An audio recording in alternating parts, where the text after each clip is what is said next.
Welcome. I'm Doug Morgan, and you're listening to Uncommon Sense, where we hunt for the truth in the topics you're not supposed to talk about, Christianity and politics.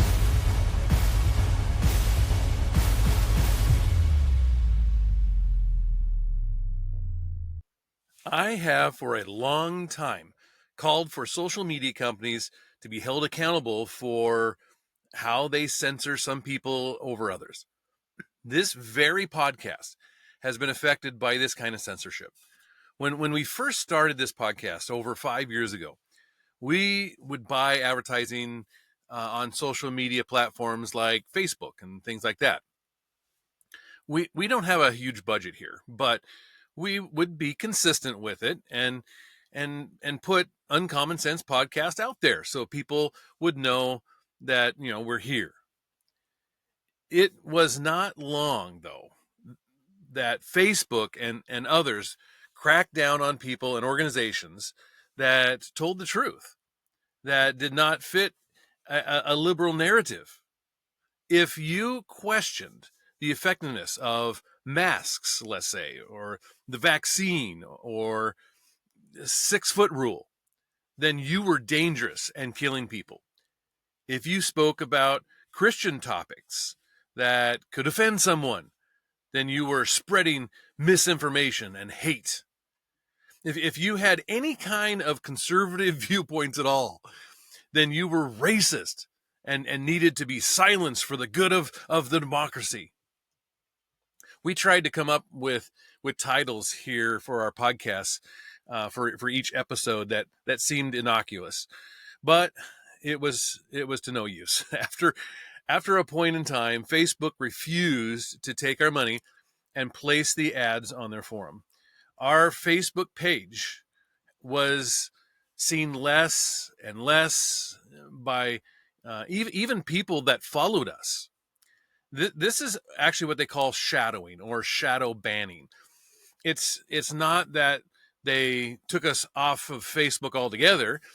It's just that many people do not even see the posts that we post. This kind of thing has happened thousands and thousands of times on these social media outlets, and they have had no repercussions because of it. We did a whole episode on this very topic. You could not sue them because they said the information posted was not from them, but they also could not be held accountable for what they censored because they said they are a private company. You can't have it both ways though, right? You either have no control over what you censor, or you have the right to censor things that are held accountable for doing so. As we are finding out now, though, there was more happening behind the scenes than we realized. Last Tuesday, Mark Zuckerberg, he's the head of Meta, the parent company of Facebook and Instagram, he made a huge announcement. Facebook is now going to be reversing its censorship policies. Here, I want you to hear what he said. Hey everyone, I want to talk about something important today because it's time to get back to our roots around free expression on Facebook and Instagram. I started building social media to give people a voice. I gave a speech at Georgetown 5 years ago about the importance of protecting free expression, and I still believe this today. But a lot has happened over the last several years. There's been widespread debate about potential harms from online content. Governments and legacy media have pushed to censor more and more. A lot of this is clearly political, but there's also a lot of legitimately bad stuff out there. Drugs, terrorism, child exploitation. These are things that we take very seriously, and I want to make sure that we handle responsibly. So we built a lot of complex systems to moderate content. But the problem with complex systems is they make mistakes. Even if they accidentally censor just 1% of posts, that's millions of people. And we've reached a point where it's just too many mistakes and too much censorship. The recent elections also feel like a cultural tipping point towards once again prioritizing speech. So we're going to get back to our roots and focus on reducing mistakes, simplifying our policies, and restoring free expression on our platforms. More specifically, Here's what we're going to do. First, we're going to get rid of fact checkers and replace them with community notes similar to X, starting in the US. After Trump first got elected in 2016, the legacy media wrote nonstop about how misinformation was a threat to democracy. We tried in good faith to address those concerns without becoming the arbiters of truth. But the fact checkers have just been too politically biased and have destroyed more trust than they've created, especially in the US. So over the next couple of months, we're going to phase in a more comprehensive community notes system. Second, we're going to simplify our content policies and get rid of a bunch of restrictions on topics like immigration and gender that are just out of touch with mainstream discourse. What started as a movement to be more inclusive has increasingly been used to shut down opinions and shut out people with different ideas, and it's gone too far. So I want to make sure that people can share their beliefs and experiences on our platforms. Third, we're changing how we enforce our policies to reduce the mistakes that account for the vast majority of censorship on our platforms. We used to have filters that scanned for any policy violation. Now, we're going to focus those filters on tackling illegal and high-severity violations. And for lower severity violations, we're going to rely on someone reporting an issue before we take action. The problem is that the filters make mistakes, and they take down a lot of content that they shouldn't. So by dialing them back, we're going to dramatically reduce the amount of censorship on our platforms. We're also going to tune our content filters to require much higher confidence before taking down content. The reality is that this is a trade-off. It means we're going to catch less bad stuff, but we'll also reduce the number of innocent people's posts and accounts that we accidentally take down. Fourth, we're bringing back civic content. For a while, the community asked to see less politics because it was making people stressed. So we stopped recommending these posts. But it feels like we're in a new era now, and we're starting to get feedback that people want to see this content again. So we're going to start phasing this back into Facebook, Instagram, and Threads while working to keep the communities friendly and positive. Fifth, we're going to move our trust and safety and content moderation teams out of California, and our US-based content review is going to be based in Texas. As we work to promote free expression, I think that it will help us build trust to do this work in places where there is less concern about the bias of our teams. Finally, we're going to work with President Trump to push back on governments around the world that are going after American companies and pushing to censor more. The US has the strongest constitutional protections for free expression in the world. Europe has an ever-increasing number of laws institutionalizing censorship and making it difficult to build anything innovative there. Latin American countries have secret courts that can order companies to quietly take things down. China has censored our apps from even working in the country. The only way that we can push back on this global trend is with the support of the US government. And that's why it's been so difficult over the past 4 years when even the US government has pushed for censorship.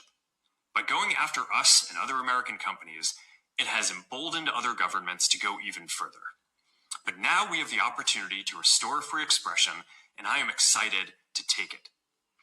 It'll take time to get this right, and these are complex systems. They're never going to be perfect. There's also a lot of illegal stuff that we still need to work very hard to remove. But the bottom line is that after years of having our content moderation work focus primarily on removing content, it is time to focus on reducing mistakes, simplifying our systems, and getting back to our roots about giving people a voice. I'm looking forward to this next chapter. Stay good out there, and more to come soon. How awesome is that? And in fact, from a series of articles from the Daily Wire comes this: hours after CEO Mark Zuckerberg announced changes that he says are designed to maximize free speech, Facebook quietly revamped its hateful conduct policies on Tuesday. While Meta's decision to end its fact-checking program received much attention, of course, the social media company also quietly removed multiple references to fighting hate speech on Facebook, Instagram, and Threads from its hateful conduct webpage. The site displays changes made to its policies with reams of text struck through with red lines to show removed text and green highlighted text to denote added words, and sentences that once talked about cracking down on hate speech were revised to address combating a more general hateful conduct directed against people. The changes largely eliminate specific violations, replacing them with broader descriptions of what will be considered harmful conduct. Meta no longer says it would remove statements of inferiority, expressions of contempt or disgust, cursing, and calls for exclusion or segregation. But it will nix dehumanizing speech, harmful stereotypes, and allegations of serious immorality or criminality and slurs. Meta will continue to remove content about animals in general, or specific types of animals that are cruelly perceived as inferior, including but not limited to black people and apes or ape-like creatures, Jewish people and rats, Muslim people and pigs, Mexican people and worms, things like that. Meta added it will continue to remove calls for exclusion or segregation when targeting people based on protected characteristics, as they put it. The changes came hours after that video that we just played, in which Zuckerberg said that his company would no longer work with independent fact checkers and restrictions on topics like gender and immigration, and scale back filters that censored people for innocuous posts. This is what the Daily Wire reported. Now, Meta, in the updated policy, said it recognizes that people sometimes share content that contains slurs or someone else's, hate speech to condemn such commentary or seek to use them self referrally or in an empowering way, but will not ask the post if the speaker's intent is clear. That's going to be interesting to watch, won't it? Some lines were erased, but were placed elsewhere, and occasionally sections were rewritten in different, kind of parlance. At the bottom, a note was added saying European Union users can submit legal removal requests for specified violations of hate speech laws within their countries and things like that. Completely gone is a section rejecting content targeting people on the basis of their protected characteristics, with claims that they have or spread the novel coronavirus. They are responsible for the existence of the novel coronavirus, are deliberately spreading the novel coronavirus and things like that. Well, Meta offers graphs that show how prevalent hate speech violations have been on Facebook and Instagram. Over the past couple years, it's estimated that less than 0.1%, okay, I'm going to say this again. Over the past couple years, it's estimated that less than 0.1% of views showed violating content, while the number of content actioned numbered in the millions. The recent presidential election that brought a red wave to Washington, D.C. seemed like a cultural tipping point, as Zuckerberg said in his video, and he pledged to simplify policies governing the content. Quote, "We're going to get back to our roots and focus on reducing mistakes, simplifying our policies, and restoring free expression on our platforms," as you just heard. Well, all of this is literally just sending shockwaves through Liberalville. I mean, they're going nuts. Far left fact-checking outlets are in full-blown panic mode after Meta CEO Mark Zuckerberg announced what is going to happen there at Facebook. And the fact that he's going to be, of course, dropping the current fact-checking system thereby cutting off funding for the partisan organizations.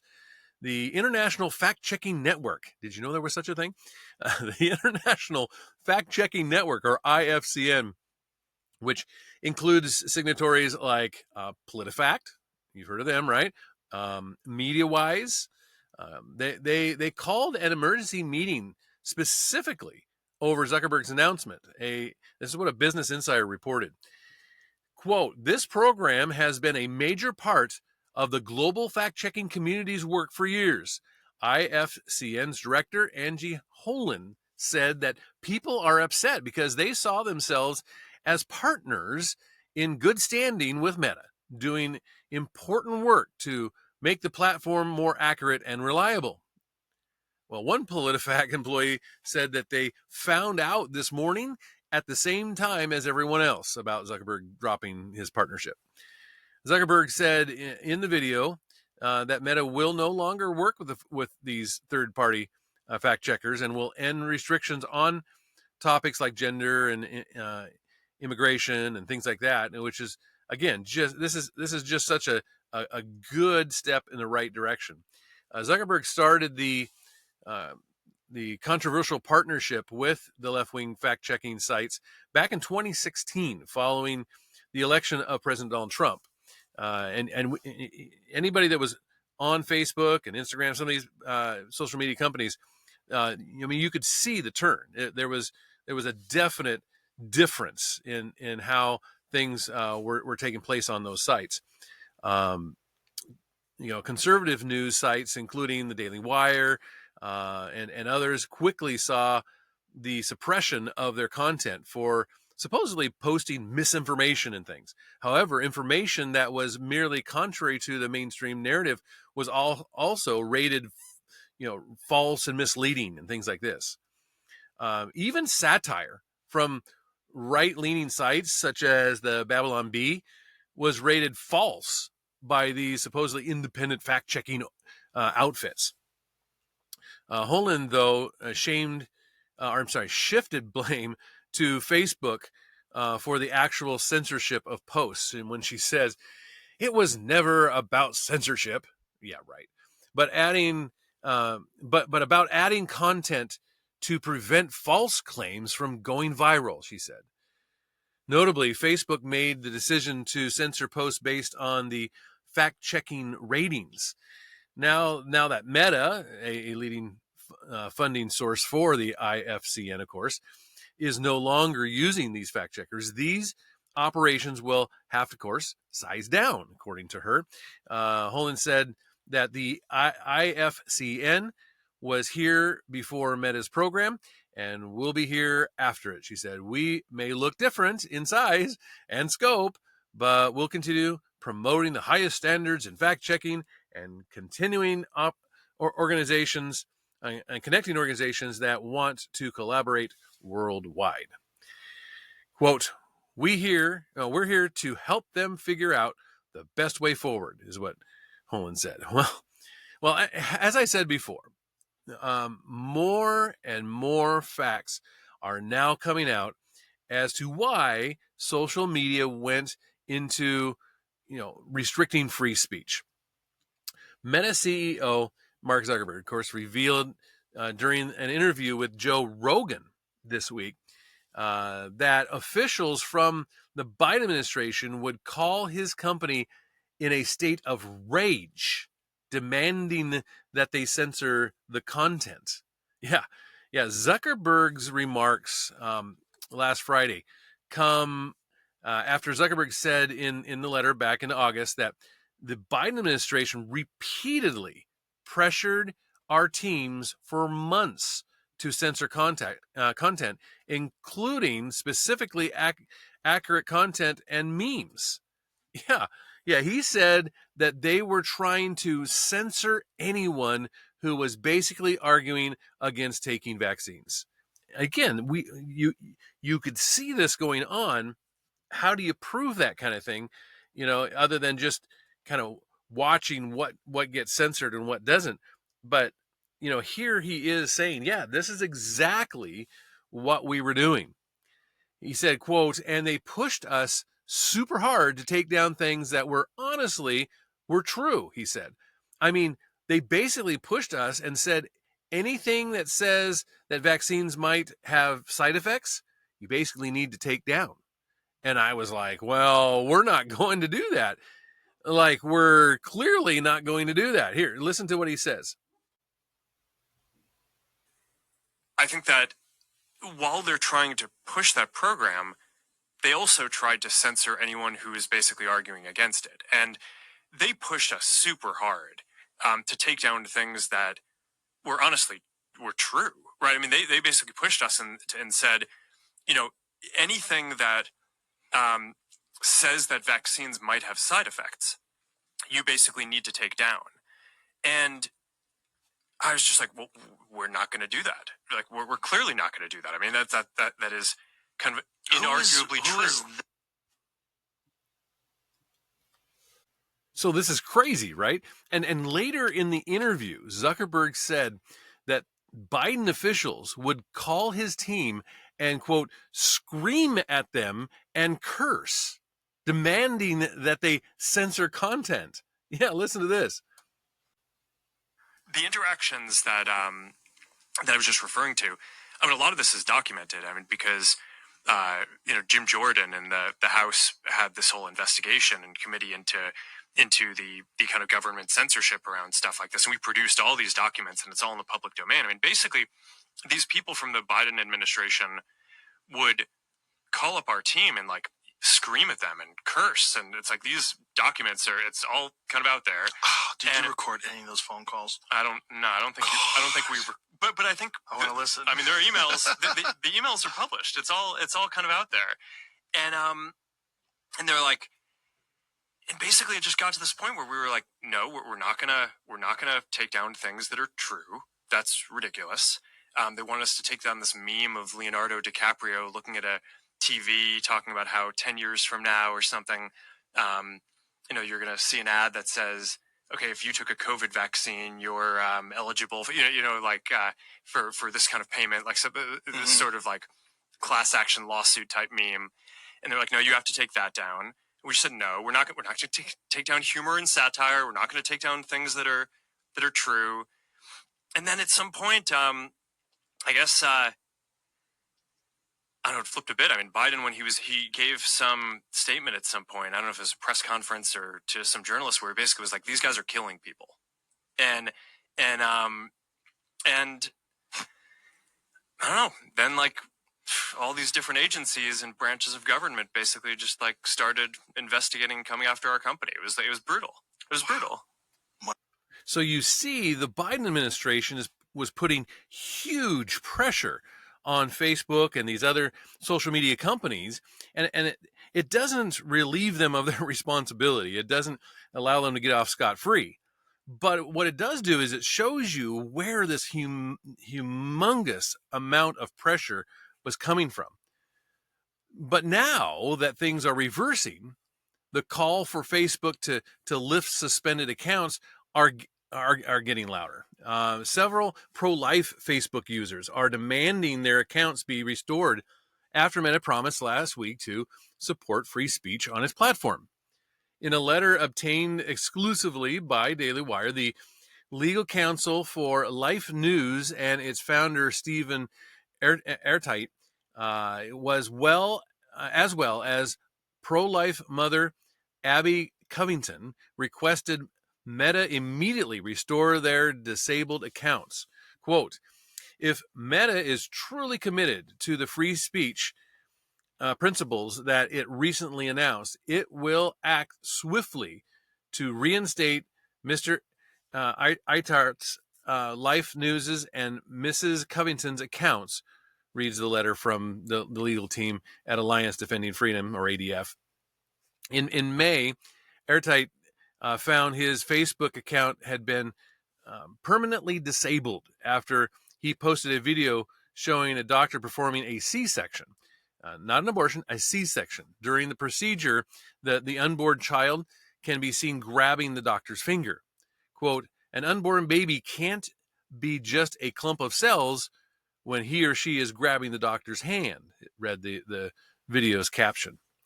Well, Facebook permanently disabled his account and informed him the post failed to follow its community standards on, get this, child sexual exploitation, is what his attorneys said.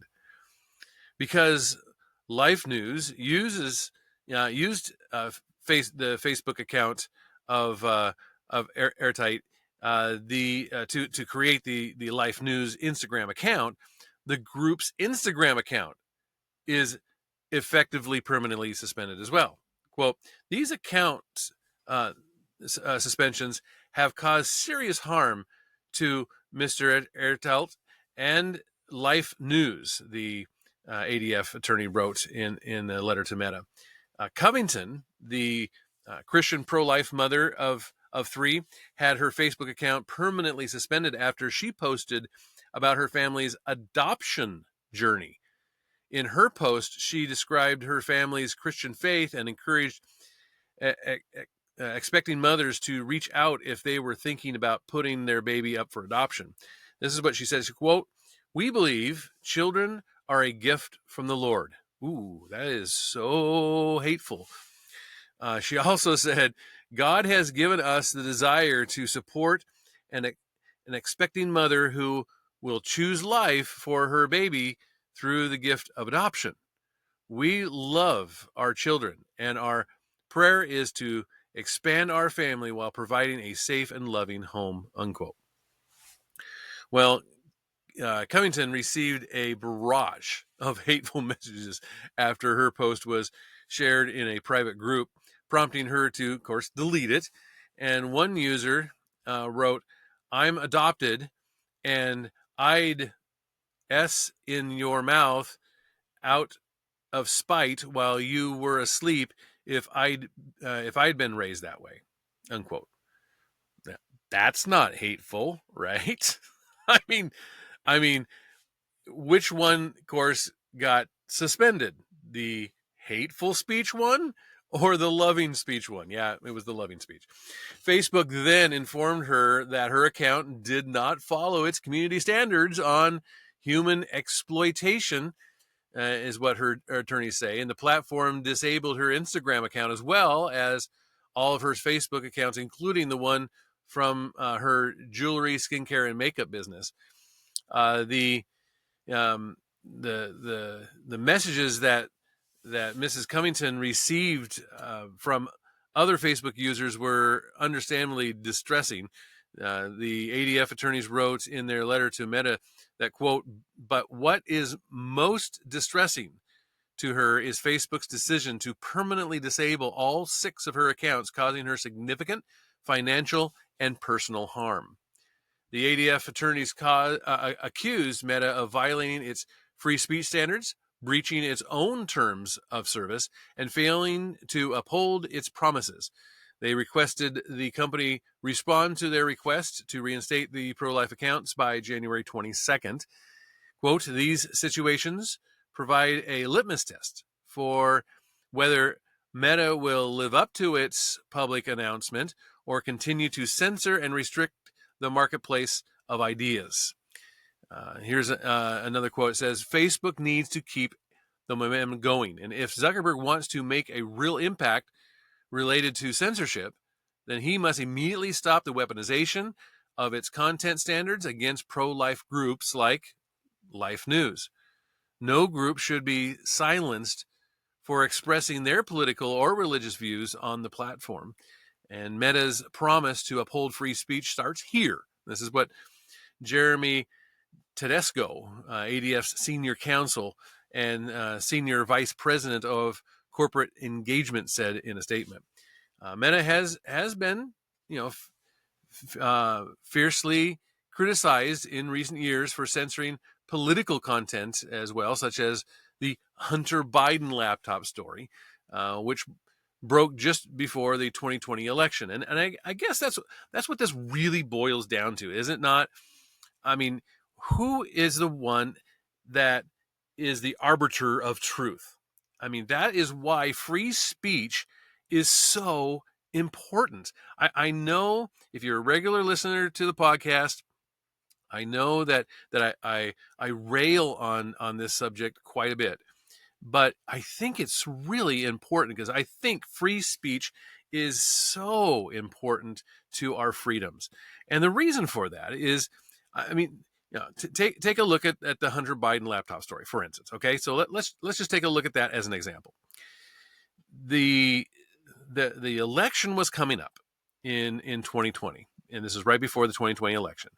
The Hunter Biden laptop story breaks, where he left a laptop at a computer store to be repaired. He didn't come back for it. He left it there, probably not remembering it because he was so high on cocaine, whatever.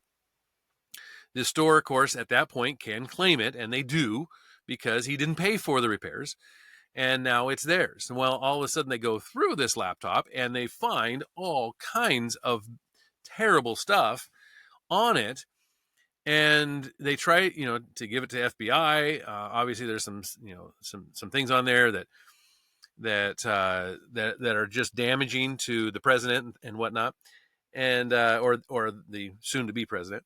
And if that stuff got out, what would happen? It would have made a difference in the election. There would be people that would have not voted for Biden had that been true. Of course, that's when everything went into full gear when it came to this misinformation type of campaign and the censorship kind of campaign. And they put all kinds of pressure on Meta. They put all kinds of pressure on the other social media companies to basically say that not just basically, to literally say that this laptop was not true, that this was not Hunter's laptop. And they got through the election time saying that this was just a false narrative, that this was false information, this was blatantly not true. Well, of course, that changed the election.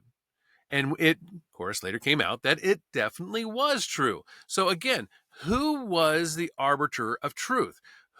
It was in this case the government, or the Biden at this time, his team and the administration that of FBI agents that didn't want this to be out there. There was a lot of pressure put on Meta and others to call this misinformation. They had an agenda. They had an agenda to say that this was false, when in actuality, it was true. So those that were out there saying, hey, this looks to be true, were being silenced. They were the one telling the truth. But these arbiters of truth, these fact checkers, said it wasn't. And so, again, it was doing the opposite of what they're saying they want to do. It was promoting a lie. So anyway, I think I want to spend one more day on this. So let's bring this back on Wednesday. And I have something for you I think is going to make this a little more clear. I just think this is great. This is a wonderful step in the right direction. It is just a step, but it is a step in the right direction. And I want to go just a little more into depth into it on Wednesday. So anyway, come back with me, and we'll see you at that time. Again, thank you for listening. This podcast is a production of Morganite Communications.